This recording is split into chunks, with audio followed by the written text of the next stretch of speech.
Oke ya Bang, kita masuk ke dalam materi sifat-sifat candle ya. Sifat-sifat candle. Oke. Kalau mau dicatat Bang. Nanti Abang analisa sendiri dan Abang coba amati di market. Jadi ini saya berbagi ilmu pemahaman tentang candlestick. Sebenarnya kalau membaca candlestick itu tidak sesederhana itu ya, tapi tidak sulit. Itu dia. Oke. Candlestick itu saya bagi beberapa klasifikasi untuk memudahkan dalam hal belajar. Candlestick memiliki dua komponen. Yang pertama itu adalah body, yang kedua adalah sumbu ya. Sumbu. Oke. Nah, sumbu silahkan dicatat kalau mau dicatat ya. Kok jika penting diambil, nggak penting jangan diambil. Body dan sumbu. Nah, body itu saya bagi menjadi 3 bagian ya. Saya bagi menjadi 3 bagian. Nah, body yang seperti ini adalah kekuatan harganya kuat. Karena body itu diartikan sebagai kekuatan harga, kekuatan permintaan. Ya, kekuatan permintaan. Sementara body kecil seperti ini berarti kekuatan harganya lemah. Ya, sudah terjadi pelemahan.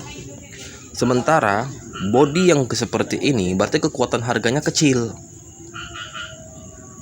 Ya, itu untuk bullish. Untuk bullish, jika bodinya semakin besar berarti kekuatan harganya kuat, berarti permintaan pembeli itu kuat. Ya, silakan dicatat. Kuat. Nah, jadi candle yang seperti ini dikatakan candle informasi. Ya, dikatakan candle informasi. Sementara candle yang ini dikatakan candle signal ataupun dikatakan candle pelemahan. Sementara yang ini adalah candle rejection, candle penolakan, baik itu penolakan naik ataupun penolakan turun. Ya, silakan dicatat kalau mau dicatat. Nah, sekarang kita masuk ke bahagian sumbu. Ya, sumbu itu saya bagi beberapa jenis. Kalau untuk bullish saya bagi menjadi beberapa jenis dan bearish juga sama ya. Cuman sumbu ini dia memiliki arti. Yang pertama artinya adalah rejection. Kenapa dikatakan artinya rejection? Karena sumbu itu terbentuk daripada penolakan daripada support dan resisten. Misal kalau jika bodinya besar ataupun kecil, intinya ada sumbu seperti ini menandakan sumbu ini bentuk daripada rejection daripada resisten, sumbu atas. Sementara yang bawah ini bentuk rejection daripada support. Nah, ini candlenya candle apa? Candle informasi. Ya, candle informasi. Nah, terus kemudian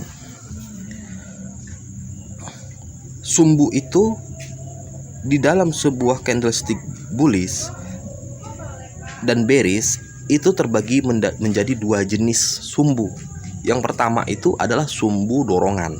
Yang kedua itu adalah sumbu tekanan. Kalau sumbu tekanan, sumbu dorongan ini panjang. Ya. Ini dorongan. Nah, masalah panjang ini saya bagi menjadi beberapa bahagian. Ya. Yang seperti ini, yang seperti ini, yang seperti ini, yang seperti ini, yang seperti ini,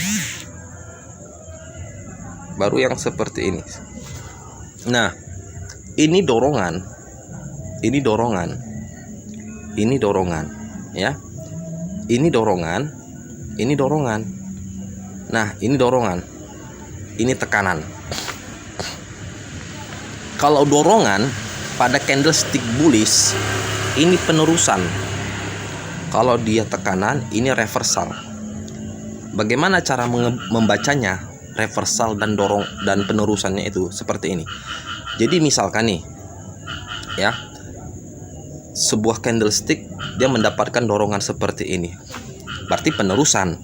Jadi kalau misalkan dorongannya ke bawah, bentuk bodinya seperti ini, tengok sumbunya daripada dorongan daripada resisten ke bawah, berarti ini penerusan ke bawah. Kita baca dorongannya ya, bukan informasi candlenya ya, jangan salah. Membaca dorongannya ini dulu, berarti dorongan ini penerusan ke bawah. Ikuti arah dorongannya ini ke bawah, ya. Nah, jadi kalau tekanan itu misalkan sumbunya pendek yang seperti ini, pendek, ya. Nah, sebentar supaya jangan salah kaprah. Nah, misalkan ini sumbunya adalah sumbu tekanan. Ini kan tekanan ini kan sumbu ini kan terbentuk daripada support, berarti dia menolak ke atas. Tapi jenis sumbu yang dihasilkan oleh support ini jenisnya tekanan. Berarti kalau tekanan di candle bullish itu adalah reversal. Kalau tekanannya ke atas begini, berarti dia reversal balik ke bawah. Berarti informasinya adalah penurunan. Seperti itu. Jadi di dalam sebuah candlestick yang diperhatikan untuk arah trennya itu adalah sumbu pendek.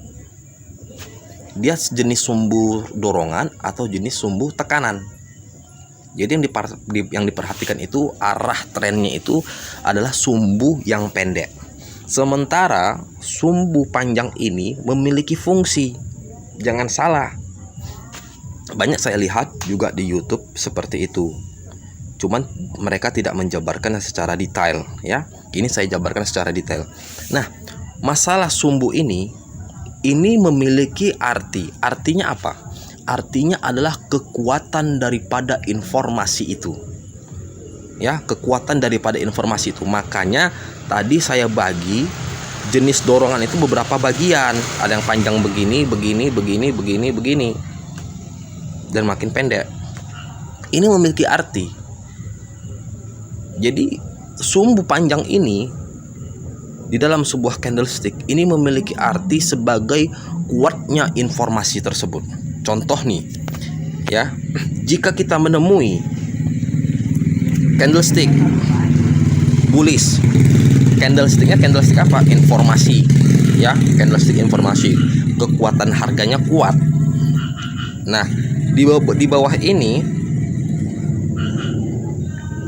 sumbu dorongan.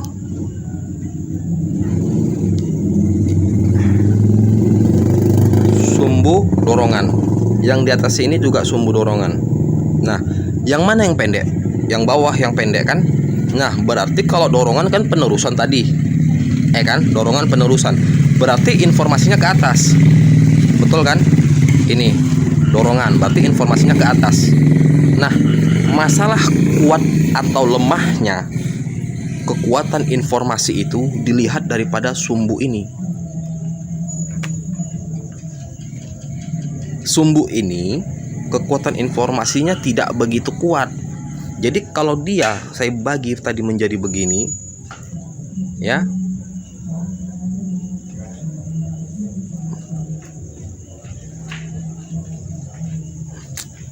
Sebentar. Payah ini, G.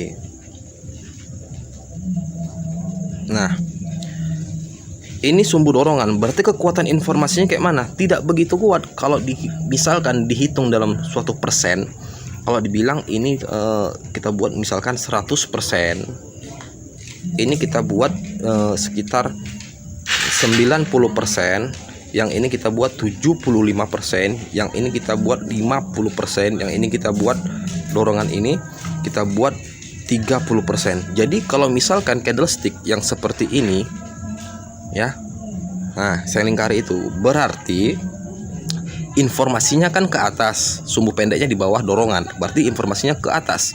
Kekuatan daripada informasinya itu yang nomor berapa dari sumbu ini? Nomor 4, sekitar 50%. Berarti kekuatan harganya itu kenaikan tren itu lemah, sekitar 50%. Kalau naik pun dia hanya 2 candle ataupun 1 candle. Seperti itu. Kekuatan harganya dari body memang kuat, menunjukkan kemauannya itu kuat untuk naik, tetapi arah tren ke depannya itu lemah. Dia mendukung kenaikan bodinya, mendukung kenaikan. Cuman informasi arah harganya itu lemah. Jadi palingan dia dari bodinya ini kekuatan naiknya itu naiknya cuman cukup daripada 2 candle aja atau 3 candle, habis itu turun. Seperti itu. Ya. Nah, itu daripada candlestick sumbu. Jadi kalau misalkan dia bodinya kecil, ya, bodinya kecil seperti ini, bagaimana? Nah, ini dorongan. Sumbu panjang yang mana? Atas. Sumbu pendek yang mana? Bawah. Tadi kita bahas kalau sumbu pendek itu sebagai arah tren. Dia jenisnya arahnya ke atas, ya kan? Arahnya ke atas. Nah, kalau arahnya ke atas, kita lihat kekuatan informasinya kuat nggak? Kuat.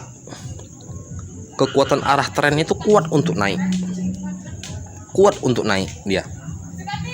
Ini sumbu nomor 2 misalkan 90%. Berarti informasi kekuatan naik itu kuat. Cuman bodinya ini nggak mendukung untuk kuat naik. Dia tidak mendukung untuk kuat naik. Kenapa? Karena bullish itu menunjukkan kekuatan daya beli. Jadi kalau daya belinya lemah, walaupun kemauannya kuat untuk naik, ini nggak sanggup harga untuk naik kuat. Dia harus turun dulu. Karena apa? Karena hukum jual beli, kalau harga itu terlalu tinggi, pembeli nggak mau. Makanya karena harga terlalu tinggi, bullish ini melemah. Inilah dikatakan daya belinya kurang, daya belinya lemah. Memang kemauannya kuat, permintaan itu banyak. Makanya untuk meningkatkan daya beli itu, ini harus turun dulu ke bawah. Turun dulu panjang ke bawah. Itulah sebabnya candlestick ini dia dikatakan candle signal penurunan. Bisa dikatakan candle signal penurunan, tapi informasinya adalah kenaikan. Logika kan? Nah, karena candlestick ini meriwayatkan daripada hukum jual beli. Nah, seperti tadi yang saya bilang, saya gambar ulang dulu. Share dulu. Seperti ini. Dorongan, informasinya berarti ini ke atas. Daya beli permintaan informasi naik ke atas kuat. Sementara kekuatan daya belinya lemah.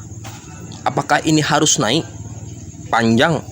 Memang permintaan naiknya itu kuat, tetapi dengan bodi melemah ini dia tidak harus naik dulu, dia harus turun dulu panjang. Kenapa? Kalau harga itu masih tinggi, pembeli nggak mau, maka harga itu harus turun dulu mencapai titik daya beli masyarakat itu mampu. Maka disebut juga ini candlestick signal penurunan. Seperti itu, candlestick signal penurunan. Oke. Jadi kalau ini turunnya turun panjang, sekitar berapa candle turunnya? Misalkan kalau dia turunnya 5 candle ataupun 4 candle dia terjadi turun, atau 3 candle dia turun baru dia naik. Seperti itu. Ya, kalau dia posisinya uptrend, permintaan kuat, dia turunnya hanya sekitar 3 candle atau 4 candle. Tapi kalau kondisi downtrend, ini bisa jadi terjadi koreksi, nggak sanggup untuk membelinya. Oke, nah sekarang bagaimana dengan candlestick rejection? Ini kan candlestick pelemahan ataupun candlestick signal ya.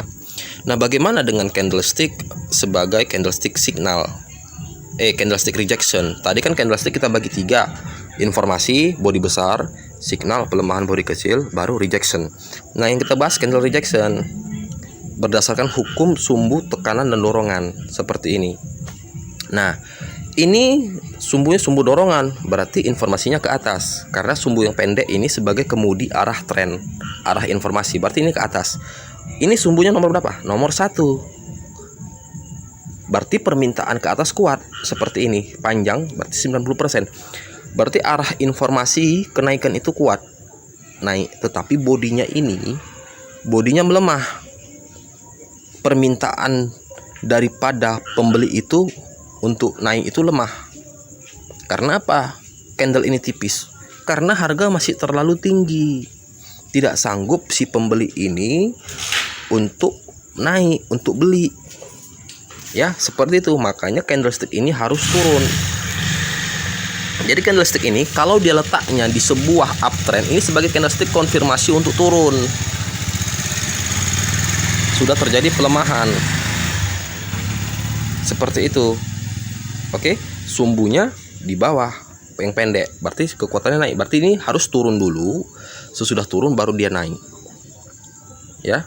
Kalau dia kondisinya dalam uptrend, ini sebagai konfirmasi untuk turun. Tapi turunnya nggak akan lama. Kalau jika trennya kondisinya tren kuat naik, turun hanya 2 candle atau 3 candle baru dia naik. Seperti itu. Ya. Nah, itu untuk candlestick.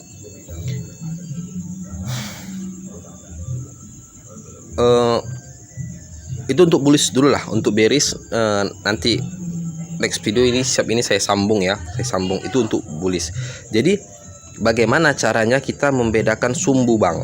Nah, kan seperti itu. Sumbu kita banyak membahas masalah panjang sumbu, pendek panjang, tapi kita tidak tahu di market langsung bagaimana tipe-tipe sumbunya.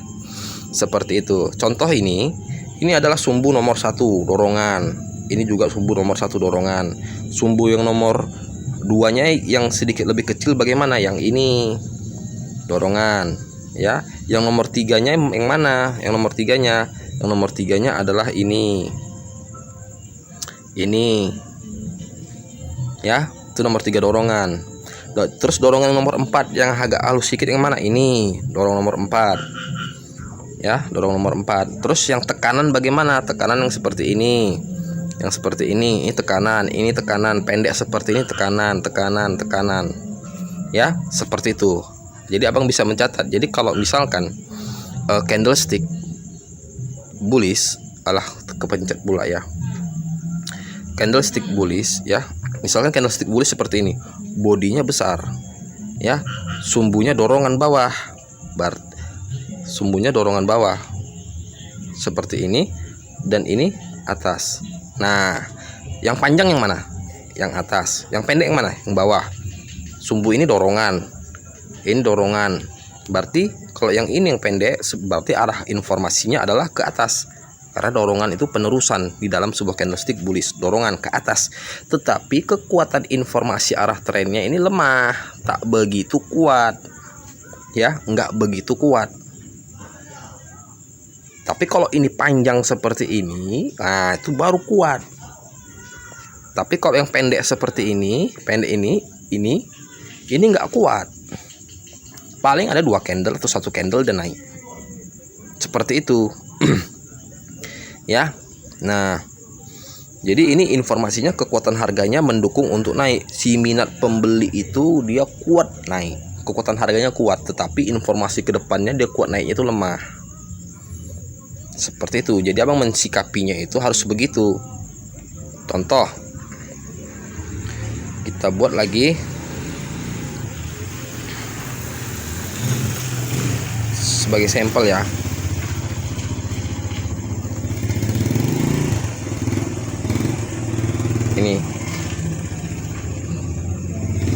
Ini dorongan, kekuatan harganya kuat naik, tapi sumbunya informasinya ke atas, cuma 1 sumbu. Ya, nah berarti reversal sumbu dia kalau 1 sumbu ke atas, tapi kekuatan informasinya tengok, kekuatan informasinya ini lemah, nggak begitu kuat, naik cuma 2 candle habis itu turun, naik 2 candle habis itu turun, seperti itu. Jadi sumbu atas ini menggambarkan bahwasanya kekuatan arah tren itu seberapa kuat. Makanya saya gambar, saya klasifikasikan beberapa bagian seperti itu. Oke, nah untuk bearish kelanjutannya nanti ya. Habis itu kita masuk ke bagian cara-cara kerjanya ya, dan juga masuk ke bahagian yang namanya SNR global, SNR jangka pendek, dan SNR minor. SNR minor itu yang mana? Nanti saya jabarkan. Dan cara kerja informasi itu bagaimana? Nanti saya jabarkan. Dan bagaimana informasi terdapat 2 informasi, naik dan turun, bagaimana kita menyikapinya. Oke, next video ini saya jelaskan lagi karena durasinya sudah terlalu panjang.